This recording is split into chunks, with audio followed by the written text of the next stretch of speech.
Hello, in this video I will show you how you can set music as alarm sound on Google Pixel 10. First of all, open the settings. From here go to sound and vibration. Right now go to the alarm in the sound patterns section, and here you are able to find my sounds section. Open it, and now you have to click on the plus in the bottom right corner. You are able to find your music from your local Google Pixel 10 files, and if it's not showing up on the main page, you have to click on this icon in the top left corner. Go to the audio, and here you are able to find your audio files like music, for example. So let's take this one for example, and after that you have to select it on this page.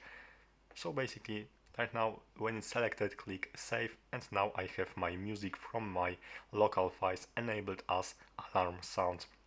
That's all for this video. Thanks for watching and subscribe.